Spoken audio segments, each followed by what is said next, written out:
Dear friends, आज हम TGT PGT में पूछे गए क्वेश्चंस जो चार्ल्स डिकेंस से संबंधित हैं पर चर्चा करेंगे। आइए देखते हैं वन बाय वन करके। What is the name of the father of Stella in the novel great Expectations? Great expectations उपन्यास में स्टेला के पिता का क्या नाम है? तो उनका नाम मैगविच है। Magwitch. Dickens A Tale of Two Cities centres round the situation burn out of. Dickens के a Tale of Two Cities में केंद्र में फ्रांसीसी क्रांति की स्थिति पैदा हुई। द फ्रेंच रिवॉल्यूशन की स्थिति पैदा हुई। The character of Miss Havisham in Great Expectations is a study in. Great Expectations में मिस हैविसम का चरित्र सैडिज्म का अध्ययन है। सैडिज्म एक मनोवैज्ञानिक विकार है जिसमें दूसरों को कष्ट देकर के आनंद प्राप्त करते हैं।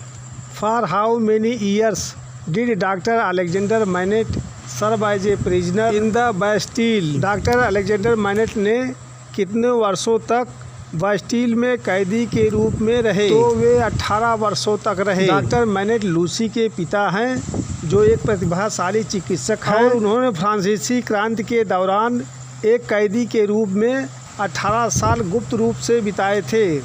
Little nail is a character in Charles Dickens the old curiosity shop. इस उपन्यास का कथानक लंदन के ओल्ड क्यूरियासिटी शॉप के निवासी नेल ट्रेंट और उसके दादा के जीवन पर आधारित है। विच character in Charles Dickens keeps on hoping that something will turn up? Charles Dickens का कौन सा पात्र यह आशा करता है कि कुछ बदल जाएगा? तो वह कैरेक्टर है Micawber. Micawber. Dickens A Tale of Two Cities refers to Paris and London. A Tale of Two Cities जिसका प्रकाशन 1859 में हुआ था, फ्रांसीसी क्रांति से पहले और उसके दौरान लंदन और पेरिस पर आधारित है। Which one is Dickens incomplete work? Dickens का अधूरा कार्य कौन सा है? तो एडविन ड्रूड है। Edwin Drood. In which Charles Dickens novel we come across a character called Mr Micawber? Charles Dickens के किस उपन्यास में हमें मिस्टर मिकाबर नामक एक पात्र का पता चलता है? तो डेविड कॉपरफील्ड नामक उपन्यास में जिसका प्रकाशन 1849-50 में हुआ था। David Copperfield is the most ... of his novels. David Copperfield उपन्यास आत्मकथात्मक उपन्यास है, ऑटोबायोग्राफिकल उपन्यास है। Charles Dickens bleak house is pointedly critical of England's ... Charles Dickens का ब्लीक हाउस स्पष्ट रूप से इंग्लैंड के कोर्ट ऑफ चांसरी की आलोचना करता है।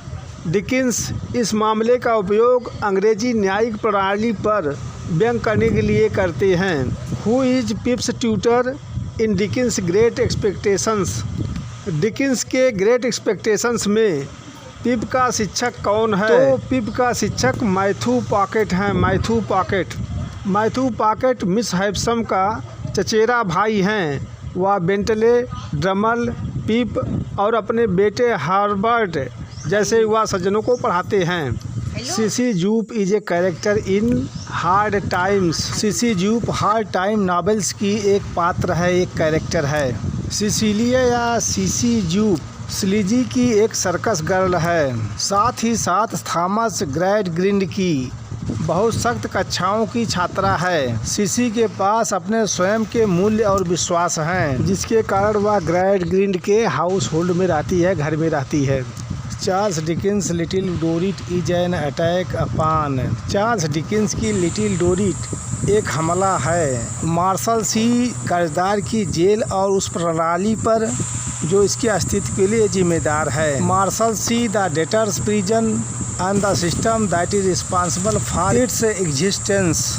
What does all the clock set at 20 minutes to 9 in Miss Havisham's room in Great Expectations? Great Expectations में मिस हैविसम के कमरे में 9:20 पर सेट होने वाली सभी घड़ियां किसका प्रतीक हैं? तो यह इस बात का प्रतीक है कि मिस हैविसम कुछ भी बदलाव नहीं करना चाहती। It symbolises that Miss Havisham don't want anything to change. Oliver Twist was originally published in monthly instalment in the magazine Bentley Miscellany from. Oliver Twist मूल रूप से पत्रिका बेंटले के विविध पत्रिका में 1837 से 39 के मासिक किस्तों में प्रकाशित हुआ था।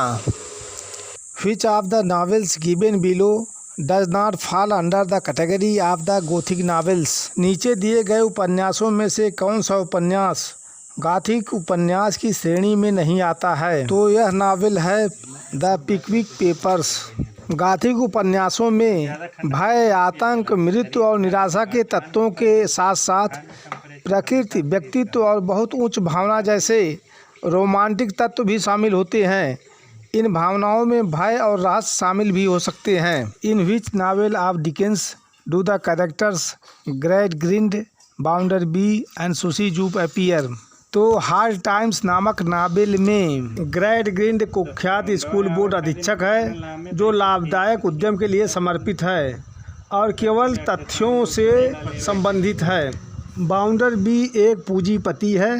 कॉकटाउन में एक फैक्ट्री और बैंक का मालिक है। सिसी ज्यूप एक सर्कस कलाकार की बेटी है जो ग्रैडग्रिंड के साथ रहने आती है जब उसके पिताजी ने उसे छोड़ दिया था। तो who called Charles Dickens the greatest of superficial novelist. Charles Dickens को सतही उपन्यासकारों में सबसे महान किसने कहा? हेनरी जेम्स ने कहा। Henry James. Which of the following was the historical source consulted by Charles Dickens in writing A Tale of Two Cities? A Tale of Two Cities लिखते समय चार्ल्स डिकिंस द्वारा निम्नलिखित में से कौन सा ऐतिहासिक स्रोत का परामर्श दिया था? तो the French revolution A history by Thomas Carlill का स्रोत। डियर फ्रेंड्स, यहाँ पर लिस्ट दिया गया है, लिस्ट को मैच करना है।